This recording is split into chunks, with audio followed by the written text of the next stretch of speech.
Others will join. We are learning the sugya of Zakim Mamre. Sorry, we're not holding Zakim Mamre yet. We're finishing off the sugya on page 86, 86-2, Pevav Amid Beis, middle of the page, Amr Abaya. So middle of this, we're middle of learning about we had the Gemara before. It says that there was an argument between Chizkiah and Rabbi Yochanan. Hey Ariel, we're holding page Pevav Amid Beis, in the middle of the page, Amr Abaya. Just a quick review. Hey Avi, just about to start a quick review. Page Pevav Amid Beis. So the Gemara finished off on the bottom page Pevav Amid Aleph 86-1 of a machlekes, a disagreement between Chizkiah and Rabbi Yochanan with regard to two sets of witnesses in a case of kidnapping, where one set of witnesses testify about the kidnapping itself, meaning the stealing, so to say, the gneva of the person. And the other one, in order biblically to be considered to be punished with the death penalty, you have to also sell the person. So it's like kidnapping and turning it into a slave trade. So there's two sets of witnesses. One said that this person so-and-so kidnapped so-and-so. And the second set of witnesses says that the same person sold this same person to someone else. So in theory, we have a complete story of kidnapping and selling. But the question is, if the witnesses, what happens if we find that both sets of witnesses are lying?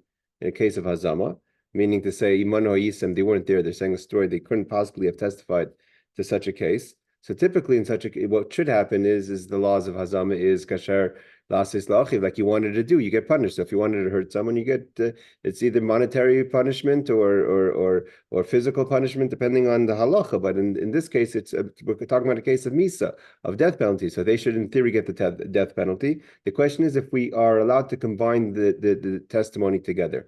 The question, and this is based on an argument of Rabbi Akiva and the rabbis and the Chachamim. If we do davar chatzi davar, at the end of the day, is none of the sets of witnesses testified a full story, a full so to say death penalty punishable crime. Right? Kidnapping alone is not punishable by death, and selling, you could have sold anyone. It doesn't. You could sell your slave in theory. It's not a proof that you kidnapped anyone. So therefore, the rabbis, Rabbi Yochanan, Chizkiah says, like Rabbi Akiva, it's davar v'lechatzi davar. It's you can't do a half thing, and Ariel and the rabbis hold like, and Rabbi Yochanan holds like the rabbis who say no. Each testimony at the end of the day it's his own story. So the Gemara goes into last on top of the page and point to our Papa that we want to say that as long the thing is like this, that we bring down. That this is going to connect to our case now with Abaya. We want to say that there's another case where there could be two sets of witnesses, and that would be a case of a ben Sora or Mara, a rebellious son. The law of a rebellious son is, of course, quickly a review. As someone who's a rebellious son, the parents bring the son to the Bezdin in the quick picture, and after they evaluate the child's behavior, he gets put to death. But it's not a quick process. First, the son has to be brought to the courts, and the parents say he behaves in a certain way, which is the Torah specifically says the way he behaves. He eats. It never happened in history to be such a child. But the law is that he eats meat, raw meat, he steals it and eats it in a public setting, not in a Rosh Chodesh meal like we learned. All the different, very, very complicated conditions for this son to be classified as a rebellious son of Ben Sarah Mara. So first he does it, and he gets a warning, and he gets with the warning lashes. After that, then it's also a very small age time. It's only about 3 months of the child's life. It's only a male, not female. And say Howard. So then what about? So then after that, if the child continues to rebel a second time after the warning, then he gets put to death.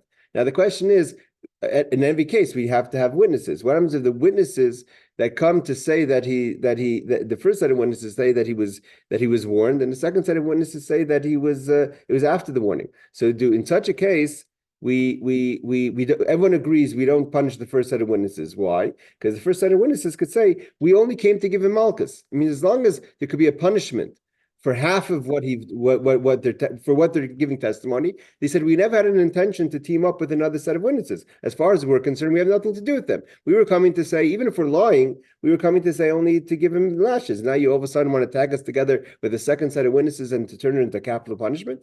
So therefore, everyone agrees that the first set of witnesses don't get killed.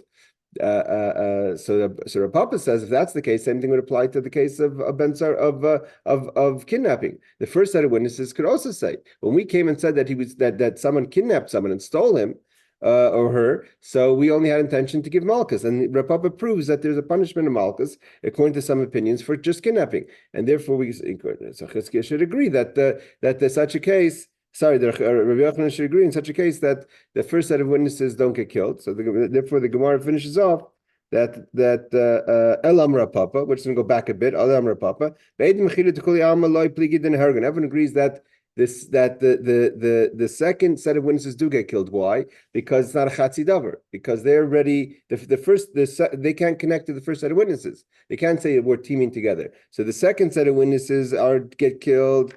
Because it's the second testimony after already the kidnapping. But the question is about the ones that are kidnapping. You don't get killed. Why? Because it's separate testimony. Why did they get killed? Because you can obviously the beginning of kidnapping is selling. Sorry, the beginning of selling is kidnapping. So because at the end of the day is the complete testimony. So therefore, both sets of witnesses get killed. But they both agree that the second set of witnesses get killed because it's not a chatzi davar as far as the selling goes. Okay. And here's the case where Rabbi Yochanan agrees. Then the case of the first set of witnesses of a rebellious son, because everyone agrees that when it comes to Ben Sarah Morer, that's clearly the Torah separates. See, Rabbi Yochanan is trying to combine the testimony to say that at the end of the day is the kidnapping is even if a person were to kidnap and not sell, and that person should get lashes, in theory, it's the Torah doesn't say that the person gets that separates it, two sign of stages of the crime. But in the case of Ben Sarah, there's two stages. I mean, it's very possible for a person to have been a rebellious son, got lashes, and backed down and stopped behaving that way. A set of lashings of 39 lashes from the Bezdin was enough to set the child straight, and he won't continue in his path. So that's one isolated case, and the Torah says it's like that. So therefore, Rabbi Yochanan agrees that in such a case, the first set of witnesses alone don't get killed. Okay. Now we come to Abaya. This Gemara is a lot more complicated, like he said last week, than gives off. But we're doing the Girsa class, so we'll try to get through it as much as we can in a way that we understand. Hey, Bruce, we're middle page 86-2, Omer Abaya. Omer Abaya says, Hakol Maidim, everyone agrees, the Ben Sarimar. We'll see in a second what that means. Hakol Maidim, but Ben Sarimar. Everyone agrees, hey Aaron, everyone agrees with the rebellious son. Umachlaikis with Ben Sarimar, and there's a disagreement by Ben Sarimar. So Abaya says, there's three cases by Ben Sarimar. There is one case where everyone agrees, there's another case where everyone agrees, and there's a case where there is a disagreement. What is the case? So Rashi says like this. Hakol Maidim, Klamer, Yesh Eidim, there's a case where there could be witnesses by Ben Sarimar and reading the Rashi. By rebellious son, Ben Sarimar, Shakol Maidim, everyone agrees, Ba'achas Kitois of Liftar, that one of the sets of witnesses don't get killed, which is the case of the first set of witnesses. V'yeshkat, then there's one group Shakol Maidim by Lechiyov, which is the second set of witnesses. V'yeshkat Ben Sarimar Shnechku Chizkiah Rabbi Yochanan Fi Masher Shushemanu B'Machlekaisen. Let's see what it says. He explains. So again, I call Moedim Ben Sarimar, I call Moedim Ben Sarimar, Machleks Ben Sarimar. I call Moedim Ben Sarimar Be'edim Rishayim. Everyone agrees in the first case where the first set of witnesses Shein and Hargin, they don't get killed because they could say we came to give the son, the rebellious son, lashes. We had no intention to put him to death. Everyone agrees the second set of witnesses, like we said last week, they get killed. Why? Because the first set of witnesses come and say, we only came to give him lashes. And therefore, the second set of witnesses are their own set of witnesses. It's not a chatzi davar, because they're coming after this child has already been mourned.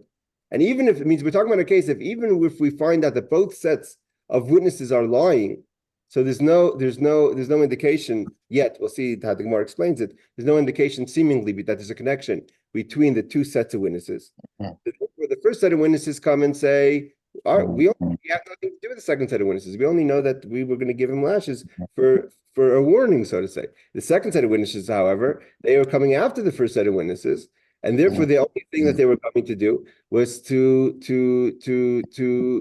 the person to put this child to death, to give him a death sentence. So therefore, everyone agrees that they're in a Hargim who says you can't combine them.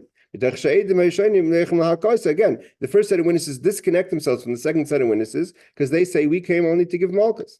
Vahani kuli davar, and therefore the second set of witnesses is its own thing.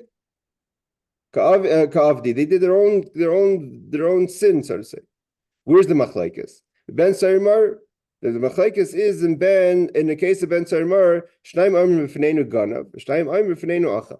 If the sets of witnesses are not in two separate times, one is the first time and the second time, but the two sets of witnesses are similar to the case of the kidnapping, that they're both telling us what the child did.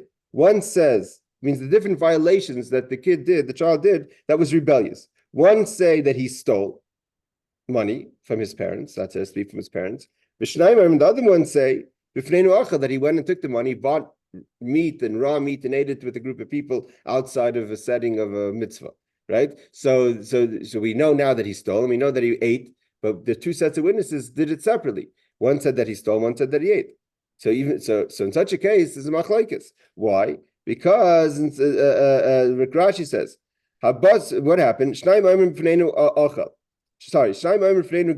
Mishal Aviv. He steals the money from his parents, his father. To buy wine and meat and wine. And the second time after he got malchus. So he already was doing this the first time. He got lashes for a warning. And again, there's a set of witnesses who comes and says that we saw him stealing money from his parents. The second one says, second set of witnesses say, we see him eat. He goes to another place. He can't eat it at home. So he goes to a public setting or another setting that's not a mitzvah. Because the law is that a ben saramor is not considered a ben saramor, a rebellious child, until he steals from his father. And he buys meat and wine, eats whatever the machlekes is, the amount of meat and wine that he was required to eat, raw or half raw, and then he eats it in a b'shus acherem outside of his house. In this case, the two witnesses can't say we're independent, because just stealing money from your father is not a rebellious son. And just a son who takes his own money and buys meat in the supermarket and eats it half raw, that's not either a rebellious son. He has to steal the money from his father and buy the meat and eat it in a public setting. So they need each other. And the first set of witnesses who says that he stole can't say we're coming to give him malchus, because he doesn't get malchus specifically for stealing from his father as a ben saramor. Therefore, it's only a half a testimony. And now the question is if we could combine the testimonies. The Chizkiah, the Savak Rabbi Kiva, according to Chizkiah, who holds like Rabbi Kiva, the Amr Eina Hargin, that we don't do Chatzi Davar, so therefore there's no killing over here. We can't sentence them to death. The two sets of witnesses, even though as a combined effort they were trying to put this child to death for the second set of testimonies that he was a rebellious son a second time. Rabbi Yochanan, he says they do get killed. Why? Because the rabbis say that we do this is considered even a chatzi davar, even if alone they couldn't do a testimony, but together they are a full testimony, and therefore they were both lying, and therefore they both get killed in such a case. So in Kohen Tabaya, in the case of the rebellious son, we have three scenarios. A first set of witnesses just about the first warning that they don't get killed because they just said that he stole the first time and he gets lashes. The second set of witnesses, everyone agrees that he gets killed because it's not a chatzi davar. They're only building on the first case. The question is if the second set of witnesses are a combined effort of two sets of witnesses themselves. One says that he stole the money from his father, and the second set of witnesses said he used the money to buy raw meat and drink wine and eat it in a public setting. Together, it's a combined effort to establish this child as a rebellious son. And therefore, there's a machlokes of Chizkiah and Rabbi Yochanan based on the machlokes of Rabbi Kiva and Rabbanan if we put these two sets of witnesses to death as lying witnesses. Okay, so that's what Abaye says. Now we go again. Not going to go into all the details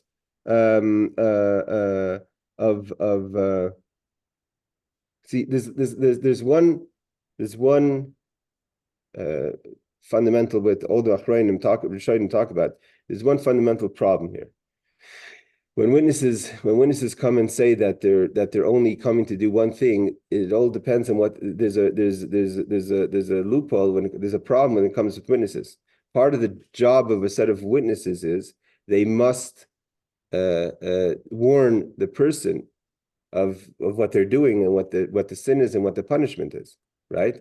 So if they come and say we're only coming to give him malchus, so they never warned him for death. So how could they? What's even the Havamina to say that they would put him to death? He wouldn't be put to death even if they weren't lying, because they didn't properly warn him for a death penalty. That Taisvus discusses the top Taisvus in the page.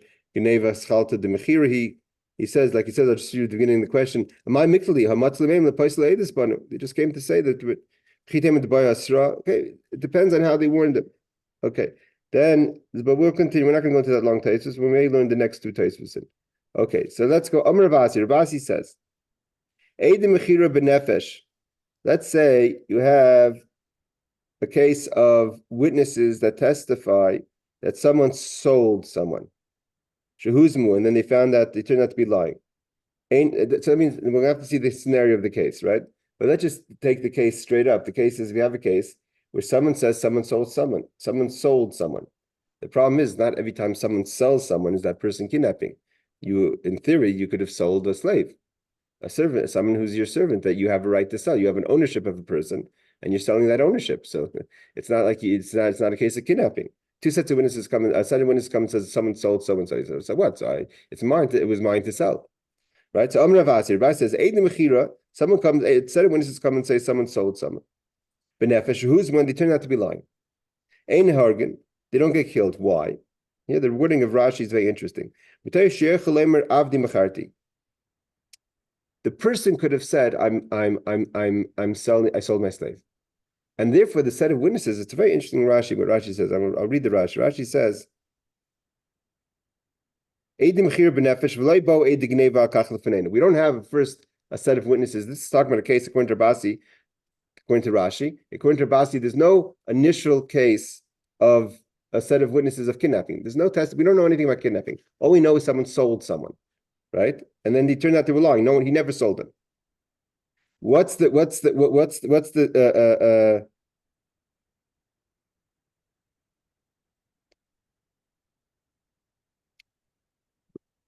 Okay, so when we're seeing the next Rashi, it's not yet in the piece, but what Rashi basically says, when it says mitoch sheyochel loimer avdi macharti, when the thing is that the person didn't say that.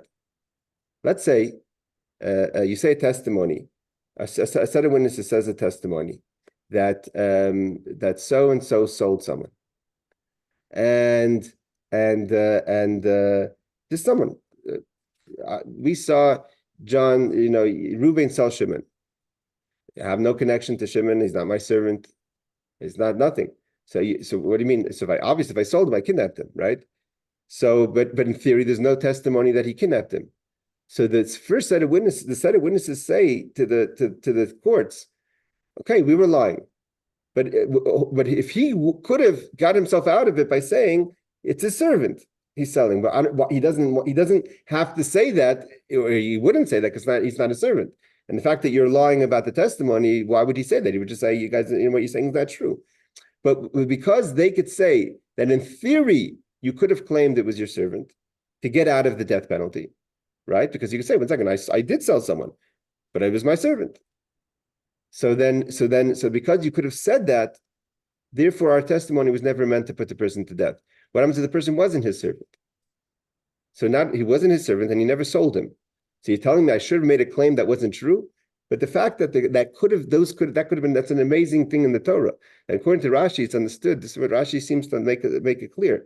That because in theory they could have said something like that, even though both sides would be lying. The person would be lying because it wasn't his servant. But he didn't sell anyone because he didn't sell him either.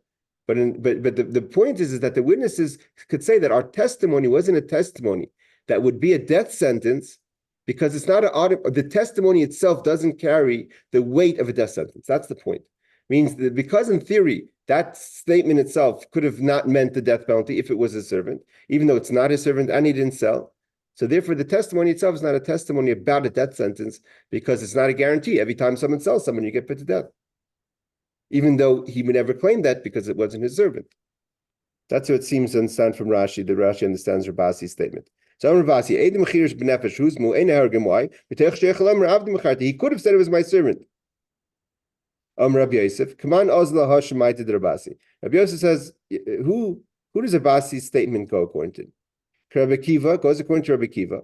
The Amr Davar v'lechati Davar. Seemingly, on a Havamina of the Gemara, in the initial understanding of the Gemara, Rabasi's statement goes according to Rabbi Kiva and Chizkiah, who say that it's not a Chatzi Davar. So because there was no testimony of, the testimony of selling has nothing to do with testimony of kidnapping. So then, if it's a separate, like we said before, if it's a separate, means the question is if it's arguing on Rav Papa or not. Rav Papa says that everyone agrees that the second set of witnesses gets killed, but it's only a case if there was first a set of witnesses that he stole. But there was no kidnapping here. There was no testimony of kidnapping. So all he said was a half a thing. Meaning to say, even if afterwards we're going to see a second set of witnesses come and say that there was kidnapping. So Rabbi Yosef, Kamar Nazla, Hashemai to the Rabasi, Rabbi Kiva Damar Davar V'lechatzi Davar. So Abaya, of course, is the student of Rabbi Yosef. So Abaya says to Rabbi Yosef, the Ikar Rabbanan, Nehargan, you want to say the rabbis would say that such a case they get killed? They have a way out. They could say that there was no testimony of kidnapping. We came as a separate, we brought the second, so to say, part of the story before the first part of the story. And in our testimony, there was never a death sentence because he could have said that I sold my means the selling itself isn't a crime. It's only a crime if the person you sold was kidnapped. But if I sold my servant, there's no crime, right? If someone comes in hypothetically and says, we saw someone sell a watch, it's not a testimony that the person stole the watch. It's just a testimony that someone sold the watch. You need witnesses to tell us that he stole the watch, and then that he sold the watch. But we don't know that he stole the watch. So the person could say, I sold my own watch. So there was never in the testimony any crime. It was just a statement that I said that he sold the watch. Same thing over here. I sold someone. He sold someone. He sold a slave. There was no crime done over here. So Rabbi says, why would the rabbi say he gets put to death? In the testimony, there was no crime. They could have said that he sold his slave. Ella, afil temer rabbanan. So Rabbi in this case disagrees with his teacher Rabbi Yosef and says, even according to Rabbanan, and we must be talking about there was no first set of witnesses. If there's a first set of witnesses, this is the initial set of the Gemara. This is what we said before. And the fact that he says I sold, that he could have said he sold his servant means there was no one to say that he's kidnapped this person. So if that's the case, obviously, if there's no witnesses that he kidnapped, what's Rabasi even telling us? It's obvious. Testimony that someone sold X, Y, and Z with no testimony that there was a crime committed is not a testimony, even if they found it to be lying. He didn't say anything. That the question is that what happens if after the first set of witnesses come and say he sold, a second set of witnesses come and say that he also kidnapped, but he said it afterwards. They said it afterwards as a team. Now, according to Chizkiah, obviously it's not going to be a problem, Rabbi Kiva, because it's a chatzi davar. According to the questions, according to the rabbis. The rabbis in this case, they could say, well, at the end of the day, we have a full testimony of kidnapping and selling. But still, the first set of witnesses said, we only said about the selling before there was a testimony of kidnapping. So we never knew the second set of witnesses are going to come. So therefore, you can't put us to death. Even though, if let's say, bless you, Bruce. Even though, let's say, hypothetically, they were saying the truth, right? Let's say they were saying the truth. Let's say there was testimony that this person sold someone. And then another set of witnesses said, also he kidnapped it. The rabbis, the Bezdin investigated and found that it all to be true. So in such a case, in theory, there should be a full testimony. And that testimony, if not for the case of that there's a problem with the witnesses that can't be refuted, means if you can't punish the witnesses, you can't punish the person. That's the rule, right? Because the witnesses have to have something to lose. So because according to this rule, if the witnesses came not in sequence, it means first either they should come together, or they should first come that there was a kidnapping and then there was a sale. But because at the end of the day is you can't punish the first set of witnesses, the witnesses of the sale, we don't end up punishing the criminal. So he says over here. So they say, "Elafil tamer rabbanim lo yasu edig neva." What's the ihachi ma'ila memer? Let's the afgav the asu the safe. They came later. Vakati ma'ila memer. Still, what's the problem? At the end of the day, is the first set of witnesses came and said there was a sale, and in that testimony, there was at that time when they gave the testimony, there was no testimony of a kidnapping. So there was no testimony of a crime. Selling alone is not a crime as long as it's not. He's not. There's no proof that that the person he sold is a person that cannot be sold, i.e., your servant.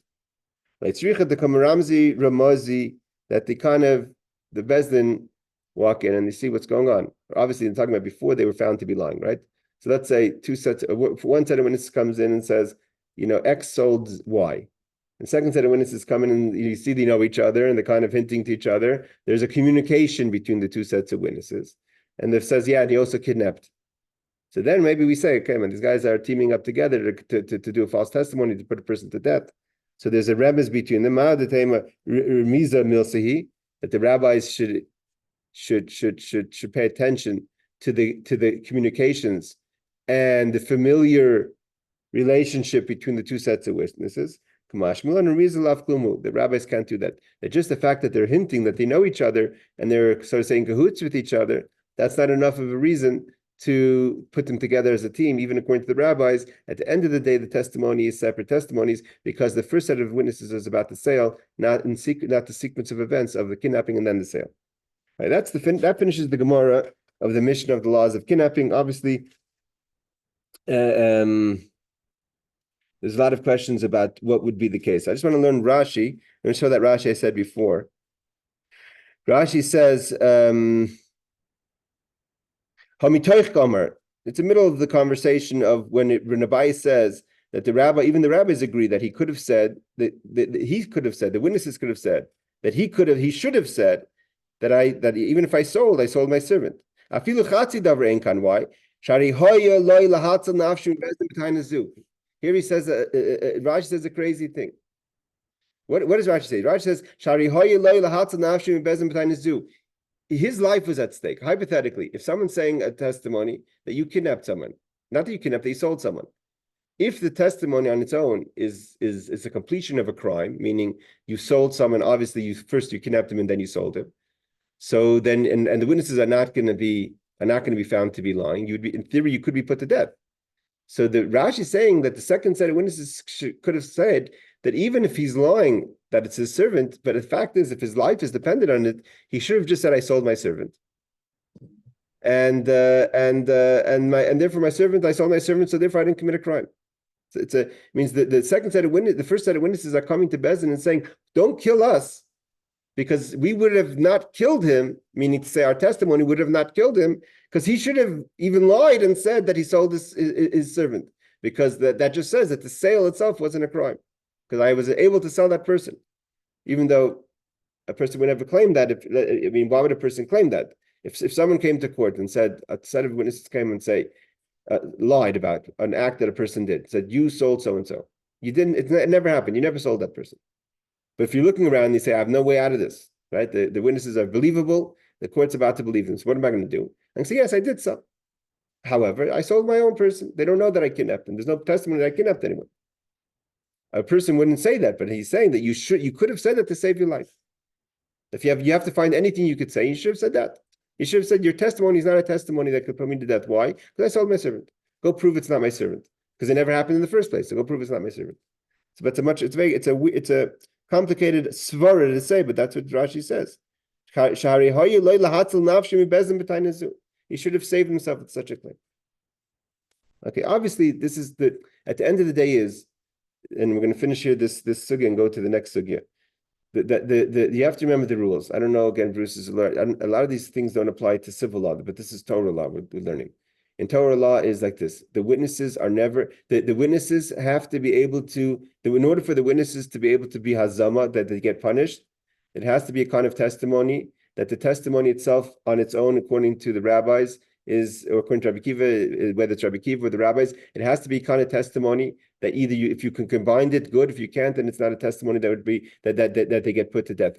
At the end of the day, any witnesses, any testimony, even if they're not found to be lying, but there's no consequences to the witnesses. Means even if we don't have, no one came forward and said the witnesses are lying. But at the end of the day, is even if if a set of witnesses would come forward and would say they're lying, they wouldn't get punished for it because they would have a way out, saying we only came to give lashes. We only came to say that someone sold. We have no idea if he kidnapped. It could have been he sold his. As far as we're concerned, he sold his servant, right? So we never had intention to kill him. As long as the witnesses could get out of the severity of their lie, we don't punish the person. Why? Because it's a testimony that can't be refuted. And a testimony that can't be refuted is not a testimony. So they lose value as witnesses by the very fact that their testimony is it doesn't cost them anything. There's no risk to their testimony. So in such a case, which let's say a second set of witnesses come and say that so-and-so sold someone. He's not his slave or her slave, right? So in theory, it was a kidnapping case. But the very fact that the witnesses could have said, if they are lying, that you should have said it's a slave to get yourself out of the punishment. Therefore, the testimony is not a testimony, and therefore the punishment is not a punishment. And therefore, he never gets punished with the punishment. That's the rule of Torah. Okay. Now we're going to continue. In the next law, we're talking about the laws of people who get put to death by the punishment of choking. Next one is, this is a complicated Gemara, it goes for a long time. Basically, the rules like this. Zakin Mamre is a hard halacha. What's a Zakin Mamre? Zakin Mamre, seemingly from the Torah, is a Zakin Mamre is a stubborn rabbi. What's the story? What's the story of a Zakin Mamre? A Zakin Mamre is a person who feels that he has a tradition of X, Y, and Z law. This is the law. This is a halacha, or this is the gzer. This is the rule of how you do gzer shava. This is the rule of the 13 attributes of Torah, and he has a Masorah, and he argues with the local court. How many times do we have that around? Right, the person argues with the rabbi. I know better the law, right? So the person's arguing with the rabbi with the court. He has his own tradition. I know myself. I don't need you. And they go to the high court in the temple, and the temple says the court in your city is right, and do not advise people otherwise. And you continue to advise people otherwise, not just to teach people, but to advise people, then you get put to death. That's a Zakin Mamre. Zakin Mamre is a person who doesn't listen to the court. The court tells him this is the law, and stop teaching otherwise. We're not talking about a person who has bad intentions. We're not talking about a Rasha in theory. We're not talking about a person who's a koifer, doesn't believe in it. He has his own tradition of what the rule is. Why? So we're going to learn that as long as the testimony is connected to a case that could end up being a case of kares, and then we're going to go now through 2 pages of different descriptions of how a small ruling could affect a life and death situation. The fundamental law question is the value of money. Ownership of money. If the old man, the Zakin Mamre, if the rabbi says the money belongs to the person, and really the money belongs to Hegdish, let's say it belongs to the temple. So if you can't, therefore, when you use that money to engage a woman, to get married to a woman, now the woman is either, if the money is not really yours, so she's not an engaged woman. If the money really is yours, she is an engaged woman. So what happens then? She's an Eishes Ish. If she's an Eishes Ish, someone has a relationship with her, then they're having a relationship with a married woman. They get put to death. But if she wasn't really married, there was never a married woman here. So all of a sudden, there's what's called there's effect of your law. So you may be talking about a law of there's nothing. What did I do? I just said that the money wasn't the donation. But if it is a donation, it's not your money. You can never got engaged there. It wasn't your wife. She's not your wife. That's what we call a knock-on effect. Knock-on effect, exactly. And it continues. If it's tzaras, if it is really tzaras, and you say it's not tzaras, and the person goes into the Beis Hamikdash, she walks into the Beis Hamikdash, that's punishable by death, by kares. So there's a lot. So but it has to be something that comes on, like Ariel says, a knockoff effect, where what comes out, what happens, the outcome of this is going to be something that comes out with kares. But at the end of the day, the Zakin Mamre is basically a rebellious. In history, I think, I don't know, he wasn't considered a Zakin Mamre, but basically, Akavi ben Mahalal, the famous Akavi ben Mahalal Omer, if I'm not mistaken, Akavi ben Mahalal he died in excommunication because he wouldn't give in to his rulings. And at the end, before he died, he told his son, don't go with my ruling, go with the rabbi's ruling, because I heard it from my teacher, you heard it from a private person, I heard it from a rabbin. But Akavi ben Mahalal went to his death. They put stones on his as a sign of there's an argument in the Gemara, but at the end, according to some opinions, they stoned his coffin because he didn't back down from his rulings. but he obviously wasn't a Zaken Mamre. There's a lot of conditions of a Zaken Mamre. Okay, so what's the story of a Zaken Mamre? Zaken Mamre is a person, a rebellious rabbi. Api Bezdin, it has to be that he does it. Let's see if we have the verse here. The verse is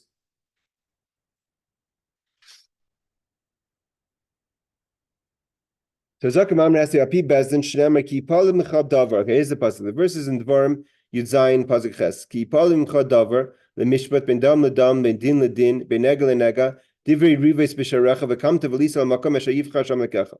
Boy, right? You have a question of a law, and we're going to go into all the different laws that you could have a question.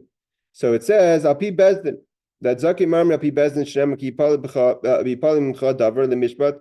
So what happens? There's 3 courts in the temple. So the case is like this: the first set of rabbis have an argument with this guy. That doesn't make you a Zaken Mamre. Not just arguing with your local bezdin doesn't make you a Zaken Mamre.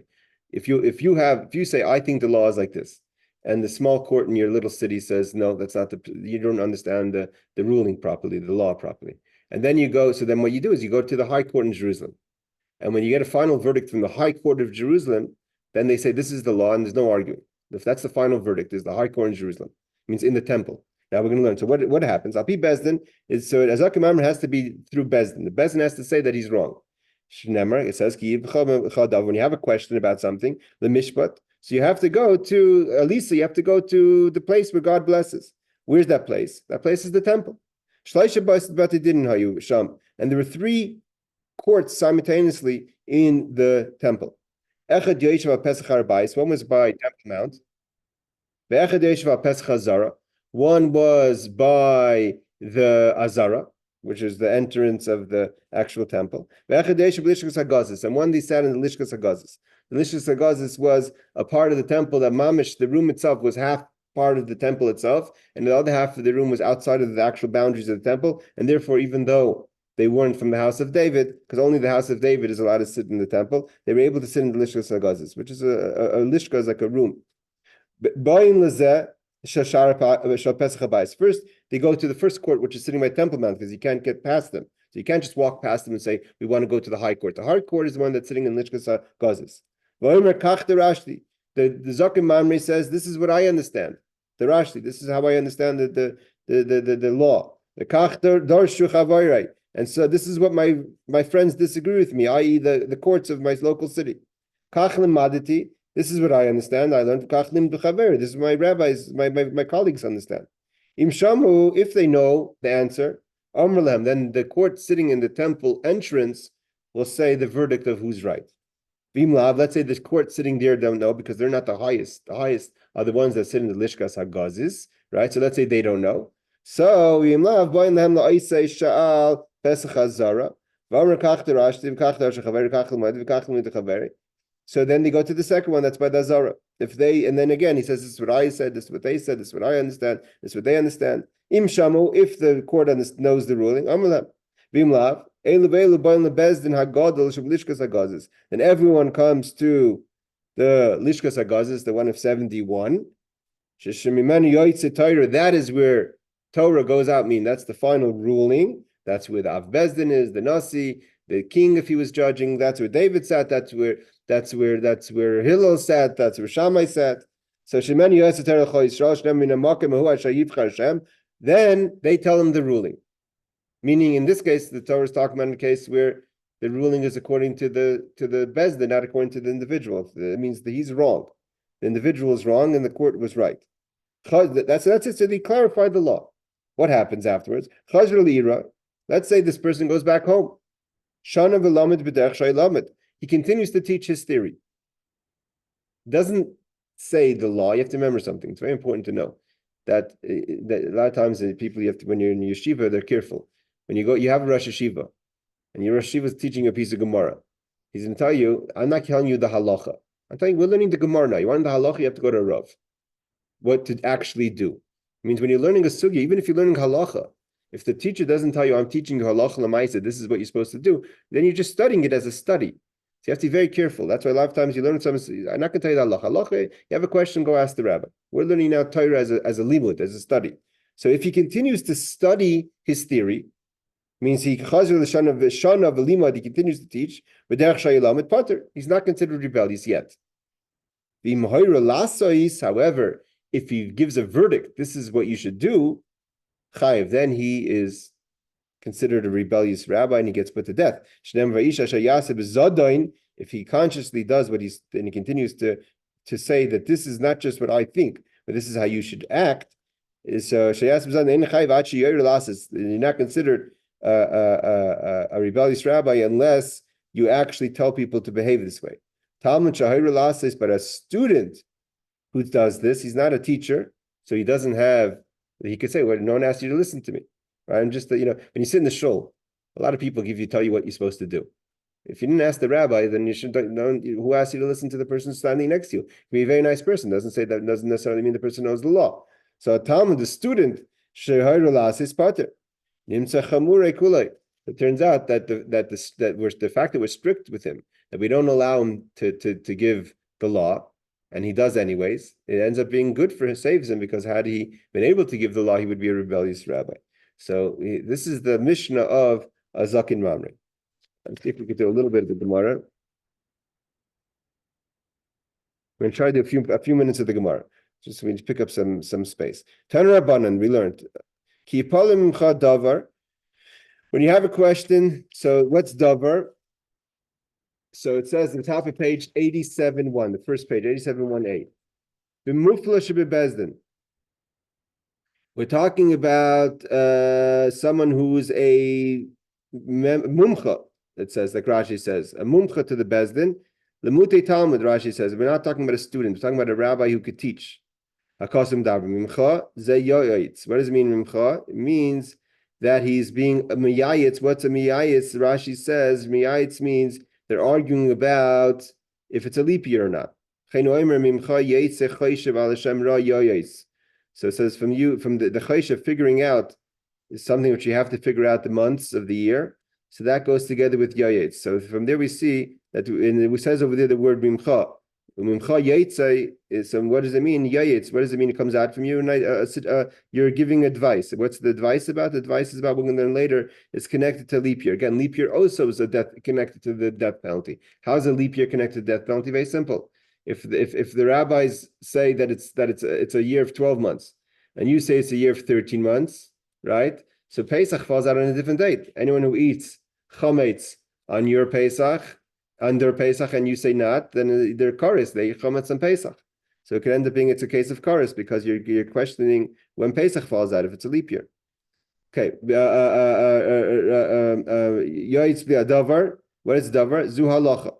Davar is that you give over the wrong halacha. The mishpat zehadin ben dam ledam ben dam nid the mishpat zehadin. So it says the din means like a gzeir shava. One of the 13 halachas learned, one of the 13 attributes of Torah. You argue about one of the 13 attributes of Torah. That's a case of mishpat. Ben dam ledam ben din. What's it mean from different bloods? What are you arguing about in bloods? Ben dam ledam ben dam nida ben dam nida dam leda dam ziva.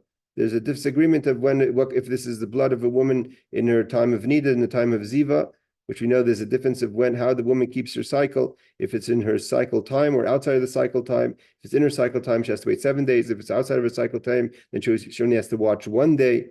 And then there's the blood of childbirth, that according to the Torah, the blood of childbirth after a certain point is no longer considered impure blood. Bein din ledin, bein din nefashis, dinimamnes, dinimakis. That makes that you argue on the death sentence or money matters or malchus or lashes matters. Beneg lenega. What does it mean? What are you arguing about when it comes to blemishes or tsaras or leprosy? Benegi adam negi batim. Whether it is you disagree about if this is a leprosy on a person or leprosy in a house. Negi begadim, if it's leprosy on a clothing. Divrei elu. What does it mean when it says divrei elu? It says ben dam ben negel nega divrei. What's divrei? Elu hacharamim. That means my words. What's words? Words that I commit to donations. people who, that's charamim, harachim, vagdashis, different types of donations to the temple. Is it a donation? Is it not a donation? What's a revise? Divrei revise. Revise is arguments. This is about if the woman is a rebellious wife. Does she have to drink? Doesn't she have to drink? We're going to learn all the scenarios in a second in the next class. Marifis Egel, also when a person is this considered a city that is responsible for a dead body, or maybe the other city is responsible, right? You have an argument in Rabbi Kiva and I think Rabbi Shmuel or the rabbis. We're going to learn that where do we measure the body, right? If you have a dead body in between two cities, which city is responsible for this dead body, which is Egla Rufa? So it depends where you measure from. You may not measure from the same space. If the rules you measure from one space, or the rules you measure from another space, so you argue with the ruling. So that's an argument that would affect the case of Egla Rufa. V'taris Mitzaira, also Mitzaira.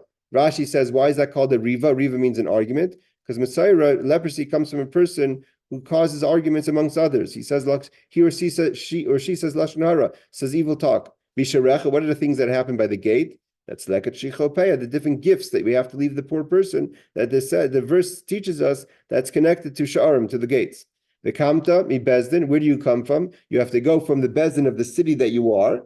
Means you're having a disagreement. So in all these cases, and again, next piece of Gemara for 2 pages, it's going to go through the details of each of these cases. But but you're going to go. You argue in any of these cases. You argue in a case of the new month. You argue in a case of what is considered the 13 attributes. You argue about what kind of blood is it? Is it blood? Is it pure blood? Not pure blood? You argue about things of money, things of punishment, things of lashes. You argue about blemishes. Or about tsaras, leprosy on the clothing. You argue about donations to the temple. You argue about things that are connected to fights, like a rebellious woman, or a case of a death in between the two cities, or in a case of donations to the poor. So then you come up and you take the bezdin, you and the bezdin, valisa melamed bezdin shebeis hamikdash gavoya. So then you go up valisa and you go up to the place. What does it mean to go up? What happens if you're going down? Right? What does it mean to go up? Everyone goes up. So from here we learn melamed shebeis hamikdash goyim Eretz Yisrael, that the Beis Hamikdash is the highest point of Eretz Yisrael. Eretz Yisrael goyim mikol artzois, and Eretz Yisrael is highest from all other lands, because it says valisa. So you're always going upwards. That it has to be in the place, meaning that it has to be that they sit. We're going to learn later. They have to be sitting in the Sanhedrin. They can't give the ruling outside of the Sanhedrin of that you are a rebellious rabbi. It means, and why the Gemara goes in? Why would the Sanhedrin ever leave its place? So we learned that in another place. I think Saita says that if the Bezdin wants to expand the land of Jerusalem, the boundaries of Jerusalem, then they go in a majority. So the Gemara says, I understand the temple is higher than Eretz Yisrael. How do we know that Eretz Yisrael is higher than all other places? So we know that the temple is the highest place. It's the highest place of Eretz Yisrael. Obviously, it's not the highest place, because it's a little lower. David HaMelech, it says, learned from the pasuk to do it a little lower than the highest place, because it's the most beautiful place of the ox is a little lower. He learned it from the pasuk. But either way, it's the highest place in Eretz Yisrael. How do we know that Eretz Yisrael is higher than any other place in the world? The prophecy says, the prophet says, the days are coming. We're not going to say we're not going to say anymore that God took us out of Egypt, elevated us from Egypt. And we're going to say God elevated us from the north and from all other lands, that you were pushed out over there, and you will return to your land. So we can see clearly that the prophet uses the word he'ela, elevation of all the lands. So here we see that Eretz Yisrael is the tallest land of all the world. There's a lot of commentaries that discuss this idea. How is it that Eretz Yisrael is technically the highest land in the world? First of all, the globe is round, so you can't. Where it's high here, it's not high there. There's a lot of answers, but the point is, I think one of the Mefarshim says to the Marshal, the Marshal says that's like a ball. Where do you hold it? Where's if you have a ball and you're holding it, that's the top. So where does God hold the world is the Beis Hamikdash in Eretz Yisrael, and everything is around Eretz Yisrael, Beis Hamikdash. So therefore, no matter where you're coming from, Eretz Yisrael is an elevation. All right, ladies and gentlemen, Laila Tov. And the next piece of Gemara, again, we're trying to get to Chelik. The next piece of Gemara is going to break down what we just learned now in much more detail, i.e., it's going to explain how each case that the Zakim Mamre argues has to be a case of Karas. Otherwise, it's not an argument. Like what's leap year have to do with the case of death penalty? Like I said, it has to do with chametz. Or what is a gzer shava? It means anything like Ariel said before. Anything is a knockoff effect that's from the law turns out to be a law that can be a question of something that's punishable by death, and you disagree, then the Zakam Amri gets put to death. How? By choking. That's why we're learning it in this sugya. This is one of the people that get their death is through chenek, through choking. All right, Laila Tov and Shavua Tov. Take care.